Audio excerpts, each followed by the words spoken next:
여러분 안녕하십니까? 여수 MBC 뉴스투데이입니다. 최순실 국정농단 사태로 촉발된 각 지역별, 단체별 시국선언의 열기가 광역 단위의 조직으로 총합되고 있습니다. 정권 퇴진과 관련자 처벌을 위한 여수와 순천, 광양 시민운동본부는 최근 참여하는 개인이나 각 영역 단체들을 중심으로 자체 집행위원회와 사무국 등을 구성하고 도 단위로 구성된 전남운동본부에 가입하기로 했습니다. 지역별 운동본부는 오늘 전남도의회 초의실에서 공동으로 전남운동본부 발족을 선언한 뒤 오는 12일 서울 상경집회에 지역민들의 참여 열기를 집중하기로 했습니다.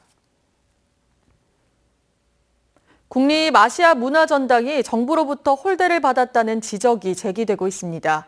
그동안 대통령의 발언과 정부의 태도를 보면 아시아문화전당은 안중에도 없었던 것으로 보입니다. 윤근수 기자가 보도합니다. 대선 후보 시절 박근혜 대통령의 약속은 이랬습니다. 광주 아시아 문화의 전당 사업은 차질 없이 추진해서 우리 광주를 명실상부한 아시아의 문화 수도로 키우겠습니다. 취임식에서 4대 국정기조의 하나로 문화융성을 말할 때만 해도 광주에 기대감이 있었습니다. 하지만 문화융성위원회가 출범하고 문화창조융합벨트 사업이 추진되는 동안 대통령의 공개 발언에서 문화수도나 아시아문화전당은 자취를 감췄습니다. 대통령이 문화전당을 다시 언급한 건 이 사업을 정치권의 당리당략으로 규정한 지난해 6월 국무회의 발언 때입니다. 매년 800억 이상의 운영비를 지원하는 아시아 문화전당같이 자신들이 급하게 생각하는 것은 적극적으로 빅딜을 해서 통과를 시키면서 이후 전당을 대하는 정부의 태도는 노골적으로 변했습니다. 황교안 전 총리는 문화전당 개관식에서 문화창조 융합벨트를 축혀 세웠습니다. 정부는 지난 2월 출범한 문화창조 융합벨트를 통해 새로운 문화 산업과 일자리를 창출해 나가고자 합니다. 개업식에 와서 경쟁업체를 홍보한 셈입니다. 문화전당을 알리기 위해서 올해 6월 광주에서 연 아셈 문화장관 회의 때도 김종덕 전 문체부 장관은 문화창조 융합벨트를 홍보했고 성공 사례 발표의 자리까지 따로 마련했습니다. 대통령을 등에 업은 최순실과 차은택이 정부의 문화사업을 쥐락펴락하는 사이에 문화전당이 내팽개쳐졌다는 정황들이 속속 드러나고 있습니다. MBC 뉴스 윤근수입니다. 순천시가 국제미술제라는 새로운 영역으로 생태문화 수도를 향한 또 한 번의 도약을 시도하고 있습니다. 창의성 높은 설치미술 작품을 통해 생태와 자연, 환경 문제를 고민하는 미술축제로 벌써부터 기대를 모으고 있습니다. 김주희 기자입니다. 순천만 국가정원의 대형 설치 미술 작품들이 윤곽을 잡아가고 있습니다.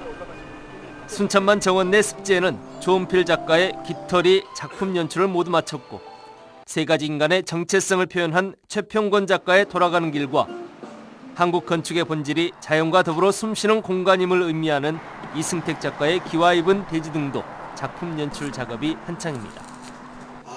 또 이번 미술제에 참가하는 외국 작가들도 순천만 국가정원에 속속 도착해 본격적인 작품 전시를 위한 채비에 나섰습니다. 다음 주 18일 막을 올려 한 달 동안 열리는 순천만 국제자연환경미술제는 낙원 유람을 주제로 세계 26개국 57명의 유명 작가들이 참여합니다. 예술제를 통해 가지고 오늘날에도 이상적인 낙원의 희망들을 가질 수 있겠다라고 하는 것이 이 미술제가 가지는 행사의 취지라고 할 수 있겠습니다. 이번 미술제는 특히 자연과 예술, 인간이 한 공간에 어우러지면서 문화예술을 통한 순천의 생태적 가치를 높이는 데 큰 몫을 할 수 있을 것으로 기대됩니다.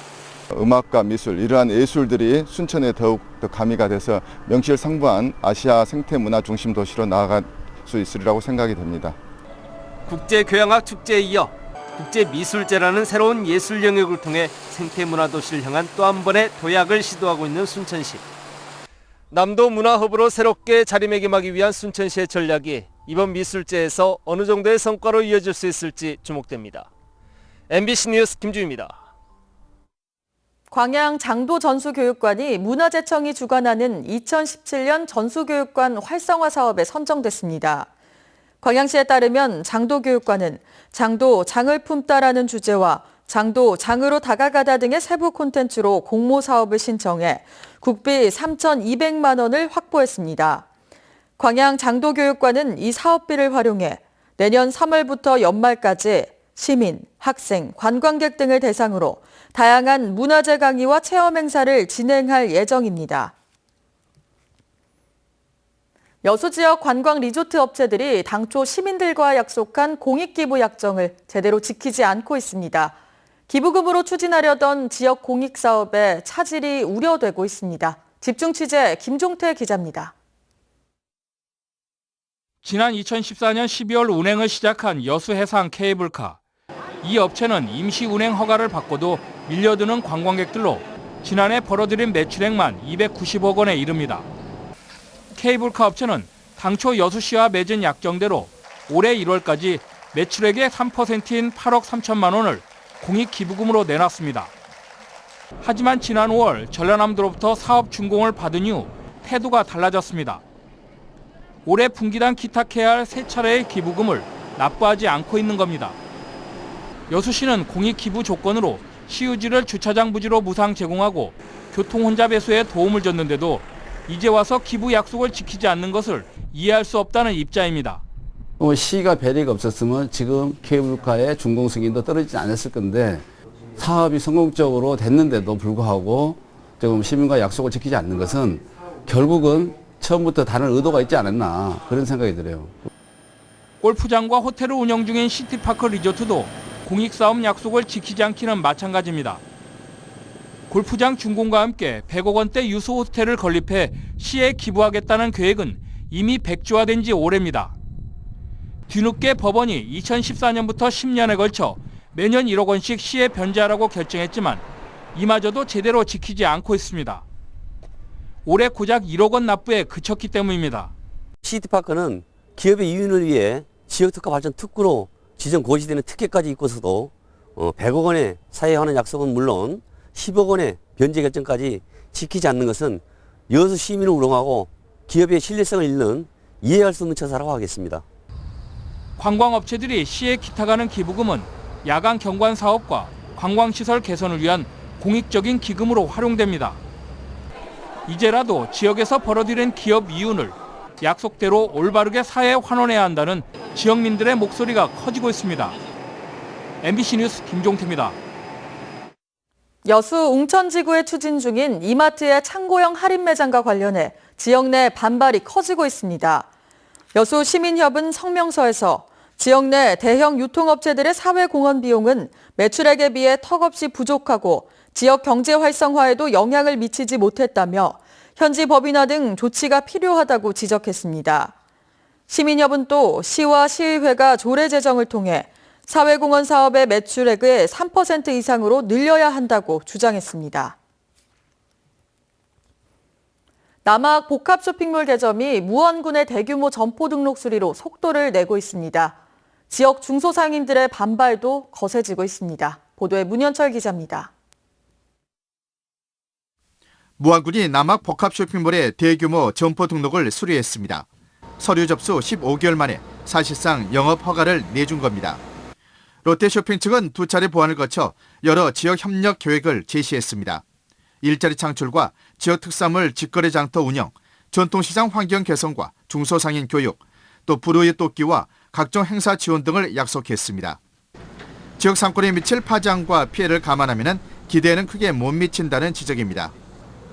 어쨌든 점포 등록 수리가 마무리되면서 이제 건축물 사용 승인 여부에 눈길이 쏠리고 있습니다. 건축 허가 조건이었던 남학 하수처리장 증설은 당초 계획보다 늦어져 2018년쯤 가능한 실정. 건축주인 GS 리테일은 임시 방편으로 쇼핑몰에서 나오는 하수를 차량으로 운반해 일로 하수처리장에서 처리하는 방안을 제시했습니다. 무안군은 업체 측 제안을 긍정적으로 검토하고 조만간 건축물 임시 사용 승인을 내주는 방침을 정한 것으로 알려졌습니다. 쇼핑몰 입점에 반대하는 상인들은 무안군의 이 같은 결정에 크게 반발하고 있습니다. 지금이라도 건물 가사용 승인을 중단하고 예정대로 2018년 하반기 남학 5폐수 증설 공사가 끝나는 시기에 맞추어서 건물 사용 승인을 하기 바란다. 건축 허가 조건을 무시하고 사용 승인을 내주면 무안군을 상대로 행정소송을 걸겠다고 밝혔습니다. 또 목포시에 남학에서 넘어오는 오폐수를 받지 마라고 요구하는 등 남학 복합 쇼핑몰 사태가 지역 갈등으로까지 번지고 있습니다. MBC 뉴스 문현철입니다. 순천시의회가 여순사건 특별법 제정을 재촉구하는 결의안을 채택했습니다. 순천시의회는 208회 임시회 제3차 본회의에서 지난 19대 국회 폐회로 자동 폐기된 여순사건 진상규명 및 희생자 명예회복을 위한 특별법 제정을 재촉구하는 결의안을 채택하고 청와대와 국회, 각 정당 대표, 행자부에 전달하기로 했습니다. 시의회는 특별법 제정 재촉구 결의안을 통해 제주 4.3 사건과 거창 양민학살 사건 관련 특별법이 제정돼 진상규명 등이 진행되고 있는데 여순 사건만 결실을 맺지 못하고 있다며 특별법 제정의 시급성을 강조했습니다. 호남권 자벌드 관련 예산이 국회 상임위에서 절반으로 삭감돼 사업 추진에 비상이 걸렸습니다.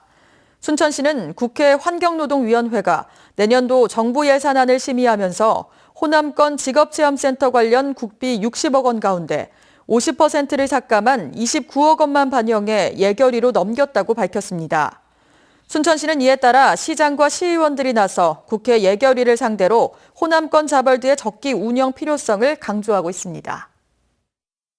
반짝 추위가 기승을 부리고 있습니다. 이 시각 현재 서울 2.3도로 영하권으로 떨어졌던 어제 아침보다는 5도가량 높긴 한데요. 여전히 공기가 차가우니까요. 나오실 때는 옷차림 따뜻하게 하셔야겠습니다.